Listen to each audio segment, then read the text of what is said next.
ఈరోజు వాక్యము ఆదికాండము 41వ అధ్యాయము 53 నుండి 57 వచనాలు.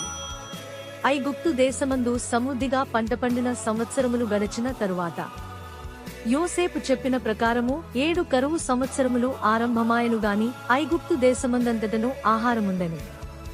ఐగుప్తు దేశమందంతటను కరువు వచ్చినప్పుడు ఆ దేశస్థులు ఆహారము కోసము ఫరోతో మొరపెట్టుకొనిరి.